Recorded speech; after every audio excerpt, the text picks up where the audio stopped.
Hello, Gravy Timothy, and welcome to Novum Vexillium, a mod I have never actually played. I mean, as far as I'm aware. In a way, I have already played this, but we'll get into that in a second. So this is another modern day mod, but one that I definitely am going to enjoy a bit more than the current one. As far as I've read and I've been told, this is essentially a continuation of Millennium Dawn. And I'm talking about classic Millennium Dawn, where it's much more based in the vanilla style of Hoi 4 than the modern day mod. And the reason I enjoy the more vanilla-esque mods, I should probably say, is that Hoi 4 is definitely very limited for what you can do. A lot of mods do get away with a lot, but for the most part, you can definitely not feel the quality in what the game is bent to do sometimes. Considering everything is pretty limited for mods in what is actually in the base game, the modern day mod and a few other mods definitely stretch the possibilities of Hoi 4, and not in the best way sometimes. So obviously, I've already said where I stand here. I want to try out this mod, and apparently it's got a whole bunch of focus trees, and I've got an extra mod on that adds even more focus trees, and I'm going to see if I enjoy it or not. Now, obviously, back in the day, we played a lot of Millennium Dawn on this channel, to the point that it did definitely get very old.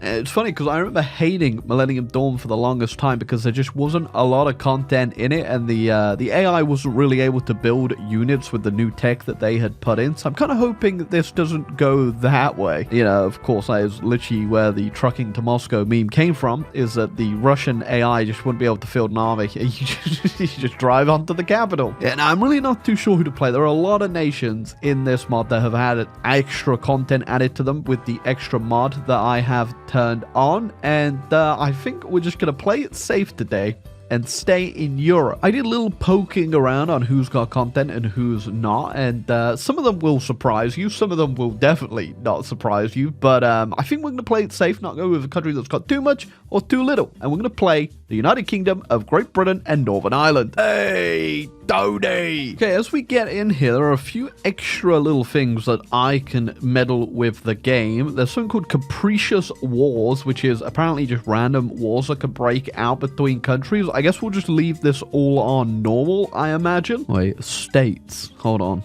Is this going to be like EU4? Okay, we just left everything else pretty normal. I don't want to disable or, you know, destroy any factions or delete nukes or anything like that. So, here we are in the world, the modern day, the year 2000, where the majority of you probably weren't even born. And here is our focus tree. Not too much in here, I won't lie. Some nations do have pretty big trees with a lot to do in them. I think the UK is definitely a middle ground in terms of content, but you can always kind of tell the bias in a mod by just, especially a modern day mod, by just going over to the Middle East, clicking on Syria, and looking how large their focus tree.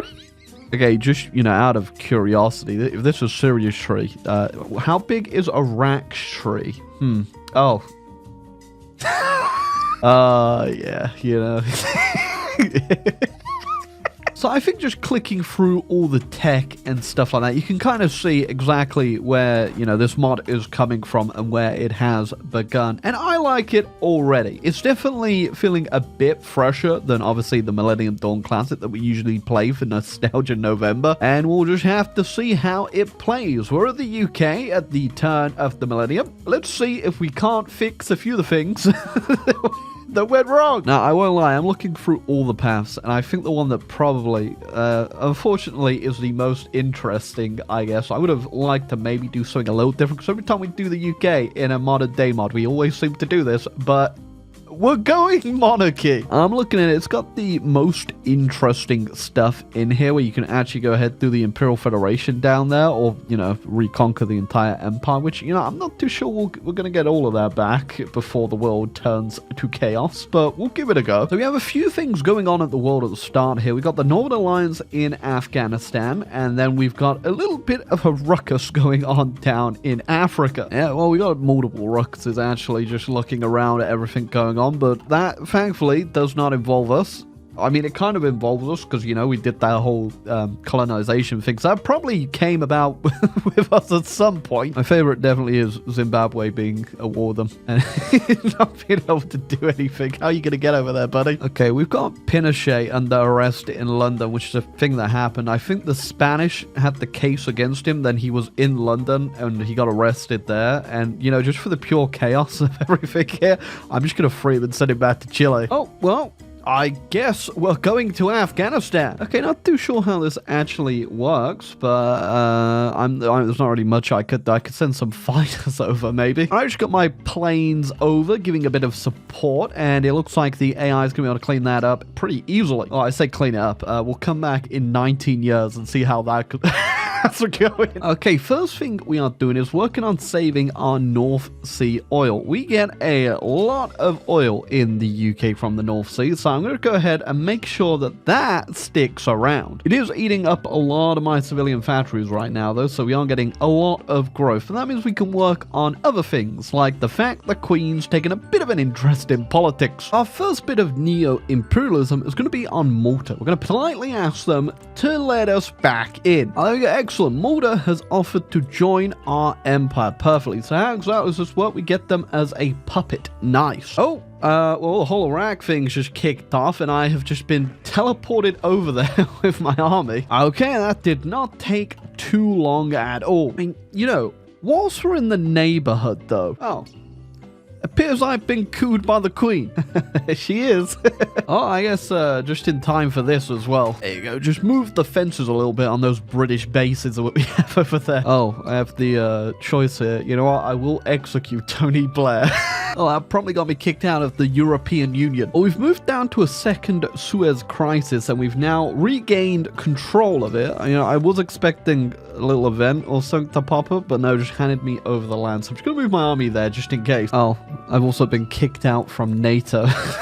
I've been a very, very bad boy. Okay, now I got myself a war goal over on Gambia from our focus tree. I'm going to take that and have it as a nice launching off point. Okay, now instead of actually just owning the land directly, I'm just going to start puppeting anyone that I fight with, just because I don't want to get overwhelmed with the revolt risk going on. Okay, we've also demanded land off the Canadians, and they have actually, for some reason, given it up and also released Quebec. And as much as I'd like to take more over there, obviously we're still going to have to worry about this whole NATO thing. So now that we've been kicked out of Europe, though, we can do distance from Europe, and that unlocks some new avenues of expansion for us over here as well. Potentially making Cairns a UK, which would be a very powerful alliance for us, considering we currently don't have one. Oh, never mind, I didn't even read that. I actually have to be a democratic nation to do this. So that, unfortunately, means I'm going to have to focus on Asia and become best friends with China. I ain't too sure how that's going to work, but we'll figure it out. Okay, our next bit of expansion is going to be Egypt. I'm hoping we can actually take them. They do have a pretty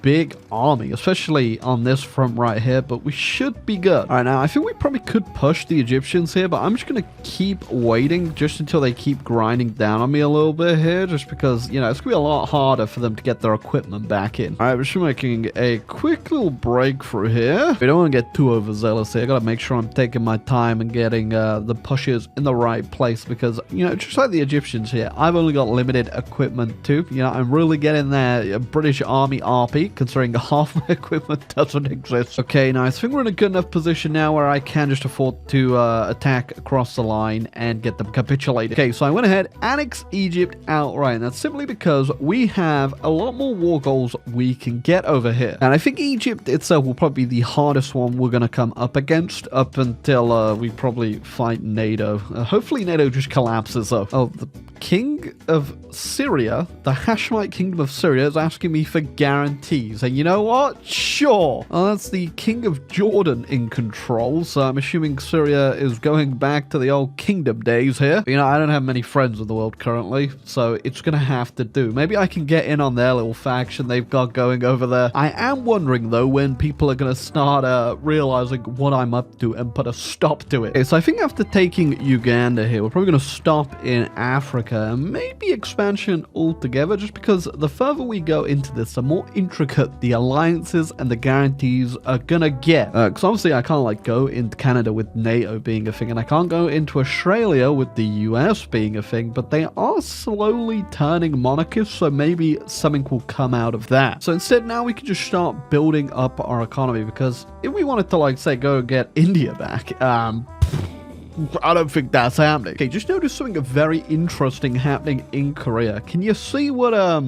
might be a little bit wrong here just looking at this map? Can you spot it? Yeah, South Korea's gone sicko mode and joined the Shanghai Pact. North Korea is not in it. Yeah, not too sure about the logistics of this one, but sure. Oh, if nobody wants to be my friend in the world, I'm gonna have to turn east. Plus, I get the feeling China's on a bit of a sicko path today, considering the South Korea situation. Oh, okay, Denmark. Yeah, I'm not too sure about that one. It'd be interesting to see if they also get kicked out of NATO and the EU, though. That's just one hell of a curse statement right there. I'm sorry, I also only just realized that Sweden appears to have eaten Norway. Oh, okay, yeah. Few things popping off. Sweden's now gonna eat Denmark and got a bit of trouble in Ukraine. Okay, well, Denmark capitulated and you didn't want to take it all, I guess, Sweden? Yeah, okay. So we got the Kingdom of Denmark and then the Danish Empire up there exiled. Yeah, I know I said I was kind of done with expansion there, but I've actually kind of ran out of places to build, and Ireland is just right across the sea. Okay, fellas, the Queen has demanded a spy satellite we are using to bombard the Canadian airwaves with pro-monarchist sentiment. Every day, Canadians leave their house to be hit by the spy satellite that microwaves radiation into their brain, which makes them think, damn, Queen Elizabeth, what a woman. Sure, there might be a few unintended side effects like your brain melting out of your ears, but it's all worth it. Okay, so Canada has an election coming up in June. The monarchists I have boosted up quite high, so they should win. But I'm not too sure if it's really going to change anything. Okay, Russia is going sicko mode, though. They have made themselves quite the power over here. And I'm not too sure NATO is really doing anything to stop it. But, you know, that ain't my problem. If anything, it'll leave a nice opening for me to slide in somewhere and get some territory of my own. Turkey has left NATO, it seems, and made their own faction with Azerbaijan. And now they're going to be fighting the Russians. So we'll see if Turkey could do it. Oh, seems they had a peace out there. I'm not too sure what actually happened. Oh, okay, so they put the reactionaries in charge over there. And in Turkey too? Wait, so I think they actually won. I don't know how they won, but they did. Oh, okay. There goes World War III. Yeah, the Russians declared on Poland there. We'll have to keep an eye on that one. But in the meantime, we're going to go slip into Quebec while no one's looking. Oh, it is not looking good for the Russians. They are getting naval invaded and pushed from everywhere. I just realized Greece has naval invaded the Caucasus too. Oh, that's not my problem. I've got Quebec on my mind. Yeah, I love this Russian NATO war going on. And then 10% world tension.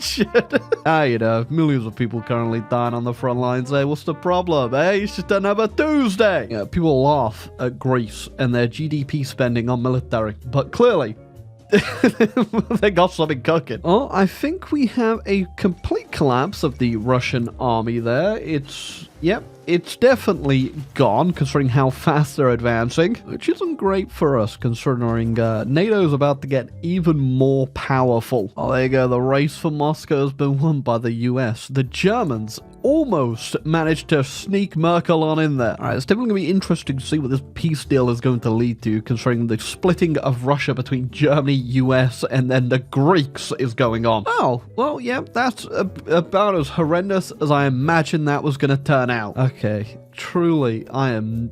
what is going on here? Okay, we got the Polish-Russian Federation, the American-Russian Federation, the German-Russian Federation, and then the Russian Federation. But don't get that confused with the Russian Federation. I just want to note as well that 1, 2, 3, 4 of these Russian Federations are currently in Ukraine. Okay, and then the big purple Russian Federation just went back into the normal Russian Federation. Somehow he managed to get away with it. All right, well, considering Russia just fell and then came back to life, I'm gonna have to start doing a bit more expansion again. Ooh, wait a second. Okay, I was testing out if you could still use the nuclear missiles, and I had that on auto, so I think I've just accidentally dropped a nuke on Cape Town there. Didn't actually mean to launch that, but is it going? Yeah, it's definitely going. All right, there you go. I threw a puppet down on South Africa. Now we've got ourselves our first official proper threat. They are quite literally being held at gunpoint, though. Okay, well, since we can't do too much because of NATO and how powerful they're more likely gonna be, we've got no choice but to go back to the original plan and start messing with India, which we're gonna start off by getting back control of Sri Lanka. Okay, now India's got quite a few friends at this point, so it's it's gonna be even harder than it originally was, but thankfully they're not friends with China, so I don't have to worry about that. Okay, we've set up. I've got 48 units. The Indians have a bit more than 48. They're allied to the Indonesians, who have a couple more than 48. But let's see, how bad could it really be? And kind of even the playing field for a bit on the air side, as they have 6,000 more fighters than me. I'm gonna drop a few nukes. Oh, shout out to Indonesia, keeping 2,000 fighters in that one airport there. And watch as they disappear. No way. Is it actually that easy? Okay, found out India's got a lot of troops, but they're all absolutely terrible. Okay, so what we've learned here is that from Millennium Dawn's inception back like 2016, 2017, ever since then, despite massive advancements in the modding community, the AI still doesn't know how to build a unit. The worst part about that is I just lost my entire navy doing that, and all I got left are my submarines. So I'm not entirely sure how we're going to get the naval invasion off on Indonesia. You know, I got green right now, so I might have caught their navy somewhere and sunk it. There's not a lot of port. Well, they got one port left up here and something's up there. I have been using naval bombers quite a lot to... oh, well, there you go. They've capitulated. Oh, I think I may have to go re-liberate Africa. Okay, so whilst we wait to try and figure out this naval supremacy situation, I'm gonna go re-liberate Africa, because I never called in South Africa, obviously, so we could just go take it back that way. It's kind of funny. My troops just melt literally anything upon contact. Okay, we're up to 47% naval supremacy. If we get just a little bit more, we're gonna be able to launch now and actually get going here. There you go, just whacked my air force up. We should be able to get the landing, considering all their units suck. I'll also just shank their pride of the fleet. Okay. What world do we live in? South Korea's with China, North Korea's with NATO. Oh, well, there you go. Oh, just zoomed out, realized Russia's getting beaten up by Romania. Yeah, I ain't too sure what happened to this world, especially after Korea. Well, I was gonna do something crazy and maybe go to war with China, but after what we just did to Indonesia there, I don't think it's gonna be much of a challenge. Yeah, we've kind of, you know, we've done enough, really. Looking at my 687 factories up there, I think we've done enough. Although saying that, Obama currently has 834, so well done, Obama. But yeah, definitely a very fun little game, and like I said, it does remind me, obviously, because it is essentially Millennium Dawn, a Millennium Dawn back in the day, but a bit more polished with a few more focuses and stuff to do in it. Now, I just played the UK, and their stuff is not very extensive, I'll be real, yeah. I probably should have played someone else in the mod, maybe Syria, looking at the size of their like, it literally lags when I try to open this thing up. So if you guys have any suggestions on who I should play next in this mod, I'm definitely willing to come back. Just let me know who's got the most content and who's super fun. But if you enjoyed the video, leave a like, subscribe down below, and goodbye.